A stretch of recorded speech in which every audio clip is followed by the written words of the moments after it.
No matter where your business is today or where you want to take it, you'll get there faster and more profitably with an operating system. Welcome to Team OS, your guide to starting, growing, and optimizing a real estate team. Here's your host, Ethan Butte.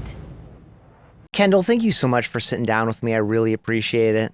Yeah, my pleasure. I'm honored. Thank you. Awesome. I'm going to start with a must-have characteristic of a high-performing team. When I offer that to you, what comes to mind? You know what? I think that every high-performance team needs a system and a process that they follow, that's documented, and that is scalable, duplicatable, predictable. Super. How, in your journey, I assume that when you talk about a process, what was documented and organized started small and just got bigger and bigger and bigger, maybe based on demand, like, oh my gosh, we need to figure this out now. Oh, we need to figure that out now. Talk a little bit about the journey of organizing exactly how you're doing things. And then of course, then it's a continuous journey of continuing to improve those things. But talk about like early days, like how did you sequence or prioritize kind of what you needed to organize? Well, you know, to me, what's funny about this and me even saying this is that I am not a documenter by nature. I feel like I've been trained into a lot of things. And I think that's the one thing people do have to realize is that it doesn't matter if something doesn't come naturally to you. You can teach yourself, coach yourself, train yourself to think and do the things that you know your business needs. Mm-hmm. So to answer that question, I for the team, I'll start with the team because that's the most relevant recent experience that I have with this. In meeting and talking to other team leaders and thought leaders and growth leaders, you pick up a lot of tips, a lot of ideas. And it's always great when you can figure out where they got the idea from and you can get to the source, right? And a lot of times those sources are books, mm-hmm. right? And so one of the books that really, outside of my husband just naturally being a documenter, because that's his role, he's the one that has always been about document process. We engaged in the book Traction, mm-hmm. right? A lot of people know that book, the EOS model. And that was a game changer for our team. And it started with 2 days off-site, the entire staff, and we brought in one agent on the team to have that perspective. And we went through all the steps of building out, our 1-year target, our 3-year target, our 10-year target, our niche, our purpose, our core values. And of course, we would, argue about it, what it should be. And it was both fun and horrible at the same time. Yeah. But it started with just writing it out, putting ideas together, shutting yourself in a room and just getting hyper-focused. Mm-hmm. And then really just writing down all ideas until you can start to put together what ideas make the best solutions for what you're trying to solve. Yeah. That 2-day offsite, I'm very familiar with it. Yes. Not EOS. I used scaling up in the company that I was in where we did that. And we did it every quarter. Is this a quarterly thing? Is it semi-annual? Is it annual? How do you approach it? Yeah. So we do one annual meeting. That's 2 days. And then the other 3 quarters, we do a 1-day quarterly meeting. Mm-hmm. So we do the same. And then we have a meeting pulse of a weekly meeting for the staff where we do what we call IDS, which is identify, discuss, and solve whatever challenges the team or the organization is having. And that's about a 2-hour meeting every week for just the staff. Yeah, but it's 2 hours because it needs to be. Yeah. You're not just blocking it for 2 hours and hanging out. True story. Yeah, yeah. True so that's story. the thing. Like I think a lot of people hear that and they're like, "Well, we can't afford that." And it's cliche to offer in response, but it is a good mental exercise. Can we afford not to? Mm-hmm. Yes. You have to. I said this to my agents, the other day. It's like if you want 6-figure, 7-figure, income, you have to put in 6-figure, 7-figure work, mm-hmm. right? You have to put in that level of effort. And too many people think that they can get into, especially our industry, right? Real estate's kind of known for being flexible, for being, a get rich quick kind of concept, that we often think that we don't have to work as hard. I mean, I read a statistic for NAR that the agents are reporting, or realtors are reporting, that they work an average of 30 hours a week. I don't know that I've ever worked just 30 hours a week, ever. I can tell you the answer is no. Yeah, I mean, I was, funny story about that. I'm also an attorney, right? So at one point in my career, I had a billable law firm position, right? Where I had to track every minute, 6-minute increments. And, we would bill out our client. And it usually took me about 60 to 70 actual hours to bill about 40 work hours or so, right? Wow. And so it was a lot. But when I became a real estate professional, that first 12 months, I'll never forget, I worked way more than that, but it felt different because I enjoyed it. I really was into my work. You couldn't pull me away from the kitchen counter at 10 p.m. doing whatever paperwork I needed to do to assist, and my customers at that time. So it was definitely a shift in mindset. It's awesome. How you just teed up a variety of things I want to talk to you about. So I'm in my mind trying to prioritize them. I would love to talk a little bit about your background in law. In the transition and now reflecting back, what skills were like highly transferable, and what were some blind spots that you had that you're like, oh, I need to develop a new muscle? Oh gosh, so great, fantastic question. I think that the best transferable skill I received was from, what I did at my law firm was, but when I transitioned at that time, this specific job I had, my husband and I owned our own law firm, and we were doing bankruptcy law. And so, with that business, we had to advertise. We had strict advertising rules as lawyers, first of all. So it's very, very different than real estate. But we had to get people to choose to come in, right? So we had to have that phone call, the inbound call, converted into an appointment, get them to come into the office, and within 1 hour, get them to feel like they could trust us, that they liked us, and that they wanted to do business with us, and give us money at the end of that hour. Guess what that taught me? How to be a great listing agent, right? Yeah. And so that was a huge transferable skill. The other one with that was a script. We had a script. I had a list of items in my head that I wanted to go over with every bankruptcy client that I met with to make sure that they were fully informed, because I never wanted anyone to tell me, you didn't tell me that. So I always made sure I knew all their questions before they had them, and I was going to answer them all just naturally through the natural conversation. The other skill, I had to ask a lot of questions as a part of bankruptcy. I had to get people to open up and tell me their deepest, darkest secrets in some ways about, what was going on in their life, right? Very vulnerable conversation. And so all of that taught me empathy, taught me, how to, like I said, be a really great listing agent from that transferable skill. Now, as far as some gaps, I also jokingly say I was the most naive, smart person because I, like many others, got into real estate and felt bamboozled. Like you don't know what you don't know, Yeah. right? Like you get into this business and it's very different than what you expect, right? And what you think it is. And I did not interview any real estate brokerages. I had one I wanted to go to. It was 1.5 miles from my law firm. I went there. I saved a letter, marketing letter they sent me for 2 years. And I went in with that letter and I said, I want to work here. Who do I need to talk to? And that was my experience. And I ended up working there. I was a listing agent, and in my first 90 days, started taking listings and closing them. And actually took 2 in my first 30 days. After I finished all the trainings, like that week, I took 2 listings, and 90 days later, I had my first closing, and it was a short sale, and never looked back. Love it. I want to know now about a detail you just offered there, which is, what was it about that letter that made you hold on to it for 2 years? Because you probably get a lot of, because I assume it was unsolicited. Correct. And I assume you get a lot of those still to this day all the time. What was it about that letter that made you hold on to it?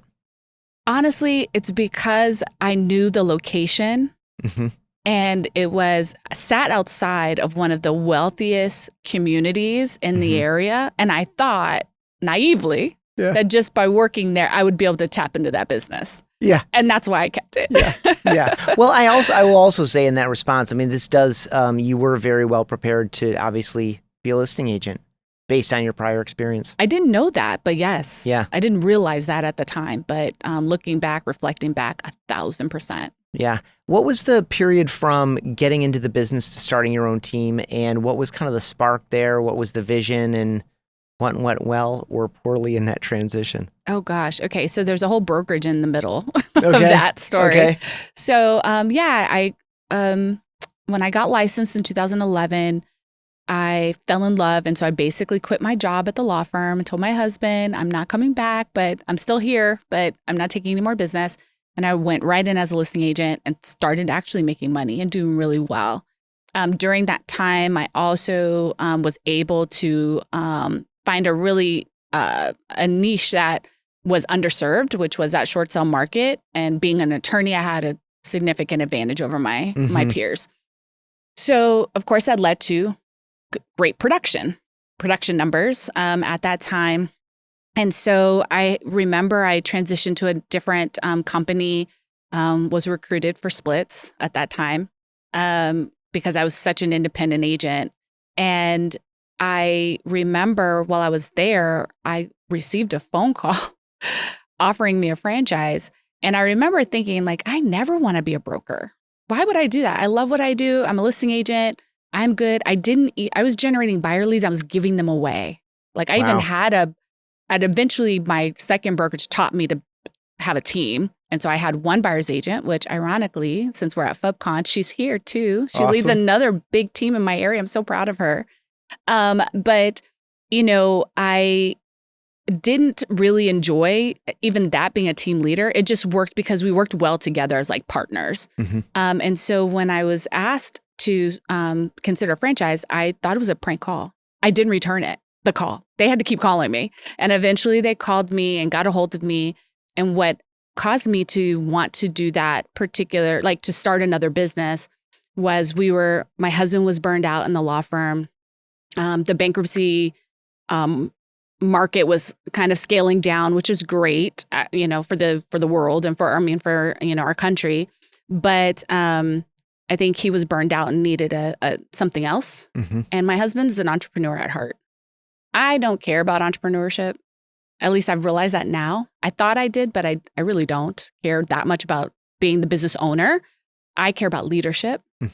But I started the brokerage to give my husband a project. And so he helped me build the brokerage. We started as an agent of one, myself. We built it up to 50, 60 agents. And then 2 years ago, well, COVID happened. So this is how it leads up to the team. COVID happened in 2020, and it just wore me out, actually. The nurturing of the office and, you know, just kind of surviving that. And, you know, the margins on a brokerage are very different than the margins in other types of companies. And I was just like, I was learning all these skills too. Like I had this passion for technology. I had this passion for lead generation and marketing and video. And I felt that those talents were not being effectively utilized in the brokerage space.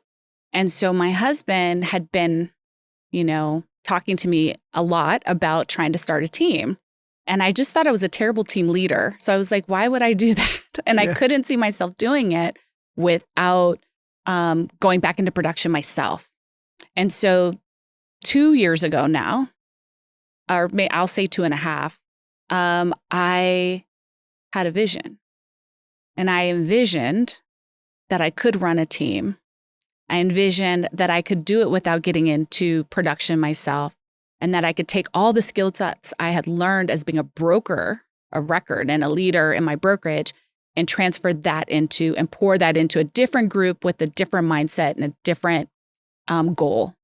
And I started right away trying to put that together. And I started with just finding agents. And I said, who's going to do this with me? That's where I started. Yeah. And then I figured out lead sources. Then I figured out, it took us a while to figure out a name. Then I started figuring out what I was going to do with these agents and how we were going to coach them. So I did it in this kind of weird order, but it started with recruiting. Mm-hmm. And that is, what's led me to where I'm at, today with the team. So there's so much there. Thank you. By the way, that was very detailed, but also still concise. Thank well you. done. Yeah. Thank you. Pardon my ignorance, but what happens to the brokerage in that scenario? Did you go like teamerage and turn it into a team model, or did you sell the brokerage, or like how did that go? Yeah, I actually ended up. So I started the brokerage. I would say that would have been 2021, mid-year 2021, and so that last 6 months of the year, the first 6 months of the team, I lived in two worlds. Mm-hmm. I was a team leader and I was starting a brokerage. And I was actually afraid, to be honest, to tell my brokerage agents that I was starting a team because I had limited beliefs and I had this mindset that they were going to rebel. And I think that ended up doing more harm than good. I should have just been honest, like, hey, guys, I want to start something and I want to do it. And I hope you guys will support me. And so it took a little while before they found out, unfortunately. Again, my bad as a leader, right? Not communicating. And then what I did was in 2022, I turned the brokerage over to the sales manager or branch manager that I had been working with since I started the brokerage. And I let him run it for a year and I just stepped away because I wanted to see, can I live in both worlds but not divide my time and I could focus. I believe in focus. And so I let him run it for a year and I focused solely on my team for all of 2022. And at the end of that year, I realized I don't want to go back. Sadly, I was like, I don't want to go back to being a broker anymore. And so heading into 2023 in January, I decided to see if someone would buy my franchise. And so I could get out of that contract and be just, again, focused on the team. And so I did find someone who was interested in acquiring our company. And I actually made it happen in several weeks. It just took weeks to do. Yeah. The other buyer and I were both attorneys. So that, I think, streamlined things. Yeah. And I'm also a negotiator who knows what she wants and will say no if I don't get it, that's the most powerful tool you have in negotiation is the power to say no. Yeah. And to be silent, follow the no with silence. Mm-hmm. It works every time. And so, so he bought the company and then I was able to continue to work with my team. And that's where I'm at right now. That's awesome. I love all of the self-discovery that's kind of inherent in all of those stages. And I also appreciate, so I guess I'm asking for clarity now on behalf of other people that are in some version of any of that situation. The two things I think I heard from you about what was so attractive about the team for you was that, one, it gave you more freedom to play more to your own strengths and interests. And two, it sounds like it's more profitable. Yeah. So that I would say there are two reasons, and profitability actually wasn't it. The first one was exactly that. It would play to my strengths. The second reason I felt that I wanted to do the team was because I wanted to serve two groups of people who I feel are underserved in our industry, which are newer agents and agents whose sphere of influence isn't large enough to support a career. Mm-hmm. That was my target audience for my team. And so I didn't go out looking for a bunch of agents that had big, large spheres. I went after agents who wanted leads and wanted the value proposition that I believed I was offering. So that was why. And then it just so happened to be more profitable. Yeah. But that wasn't my original intent. I know it was my husband's. I thought, definitely one of his, but that wasn't my heart when I started or when I made those decisions. Yeah, this is a gross overstatement, but maybe only one gross. I don't think it's that overstated. I would love for you to steer this in from your experience. My feeling is that the vast majority of new agents would be better off in a team, at least to get started.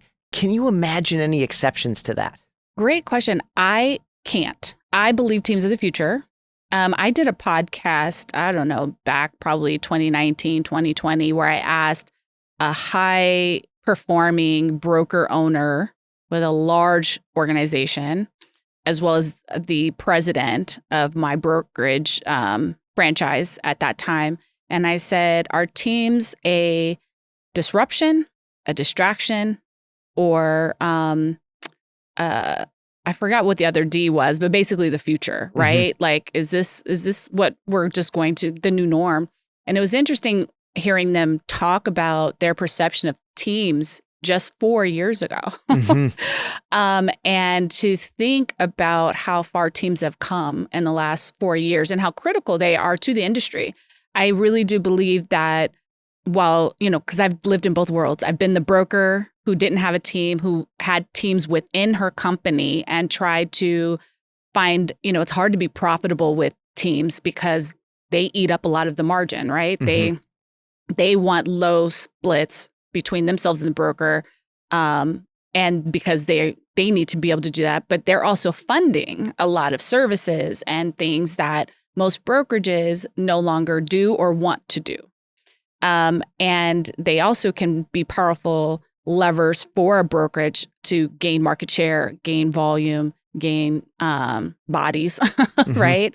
So, I feel like there's this relationship opportunity that should exist between brokers and teams that has been challenged in the past. But I think one of the fastest ways we can solve it is if more brokers start their own micro teams within their company, like a beta team or, a minor league, right? Where they can spend a little bit more money, which most brokers are willing to do. They're in business, right? Mm-hmm. But they also get a higher return on investment and they get to help better the entire industry. I think that's part of the problem. We have so many agents coming into the marketplace without the proper support, training, and education.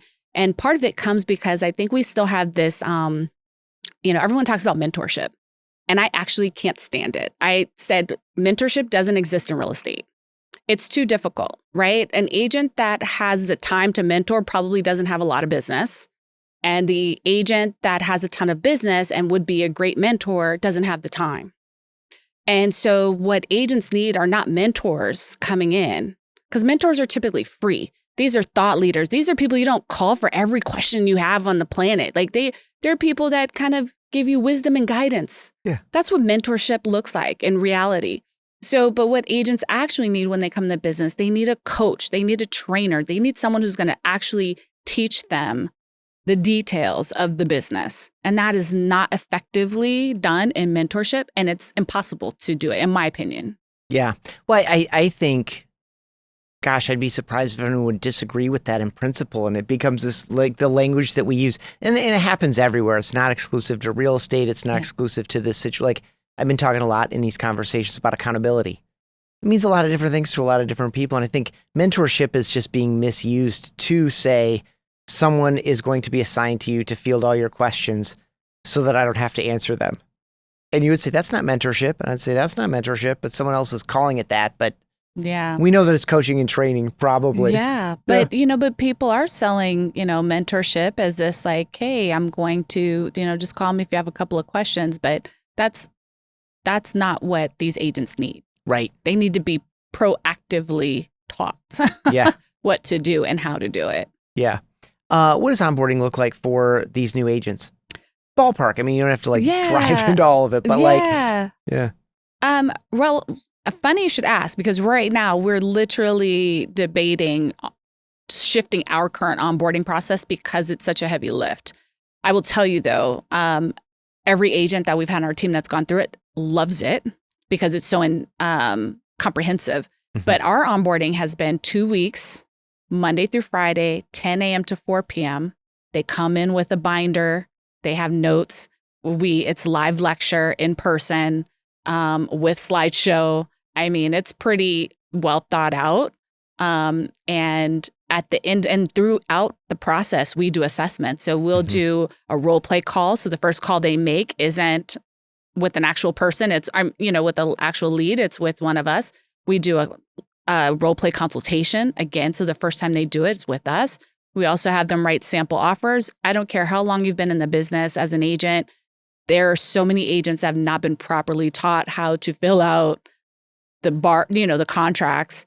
With Bill and I both being attorneys, that's something that we're a little more, we care a little bit more about that than probably most people do in the industry. And so we want to see you perform in all these areas before we'll even give you opportunities and plug you into our systems. Yeah, really fair. I appreciate that. And I also appreciate the bias toward in-person versus, because you could very easily record these as videos and it's like, hey, the link's in your inbox. That's day 1, 2, and 3 of onboarding. So be sure to watch those videos. Like, talk about, at the risk of asking for the obvious, but I just want to hear the way that you would describe or express it, like why you make that commitment. Because I think it's easier, and you can see if people watch the videos or if the videos were played. There's some amount of accountability there, but I prefer your approach. Why did you set it up that way? Interaction. Yeah. People learn. So my son taught me something. My son has dyslexia, and we learned when he was very young that he did not learn writing his words, like, his spelling words, right? Like writing them 10 times did not teach my son how to read. What we did was, in the car on the day of the spelling test, I would write out on a note card and I would say, he would go to cat, C-A-T, cat. And it was this hearing that my son learned, right? Mm-hmm. And I thought to myself, I would never learn that way. I'm visual. I need to see it. I need to read it. I need to look at it. Everyone learns differently. And some people are kinetic. Some people need to do it and need to feel it, touch it, feel it, And so I feel like that in-person opportunity allows for all those energies to mix and for you to be able to not just touch one area of learning, but multiple, right? Mm-hmm. So it's not to say that I don't learn by seeing or by hearing, but I learn better if I can see it and hear it. Mm-hmm. Yeah. It also allows for whomever is leading that session or that portion of the onboarding to kind of read the room a little bit too. Assess. And grab along and bring people along with them and call people back into it in a way that, goodness knows, and watching things move around on my screen for another hour is not going to do for me. Well, and it's personalized this way too. I get to share the stories. My husband calls it not the filler, but like the context, it allows you to add flavor to the conversation, to the training, make it more real, make it feel personalized. Even if you're telling the same stories over and over again, right? They can still feel more personal because they're happening in an interactive environment. Mm-hmm. Kind of a random question, but not really. I know you consume a lot of books. Do you like physical books, digital books, or audio books, or do you mix across them? Great question. I used to start with just physical. And then probably with the evolution of the Nook from Barnes & Noble, I tried it and I've never gone back. I'm actually now on a Kindle, and I love it. I carry it with me everywhere. In fact, one time I left it at Veronica Figueroa's house in Puerto Rico and I made her ship it to me. It's that valuable to me. Yeah. I was so devastated that I left it. And then I just recently in the last year started to really fall in love with Audible. And that part of was, I learned to love podcasts too, right? And podcasts, the problem for me with podcasts is sometimes the content doesn't come out fast enough, or it's not long enough to really kind of go deep enough for me, So listening to books, especially when the author reads them and they add some color to what they've written, that becomes a very, easily consumable form of content for me.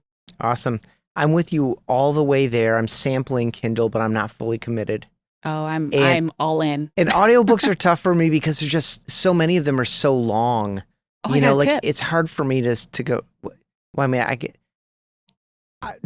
this is way too far afield, but I have a philosophy too about speeding up podcasts. Is it speeding up? Yes. Okay. Well, the super 1.2. Yeah, the 1.2 is the reasonable 1.5. one. Yeah. 1.2 to 1.5. Yeah, it depends on who's reading. True. Yeah. True. The super money, if you want to learn something, get the audiobook and a digital or physical book and have someone else read it to you while you're looking at it.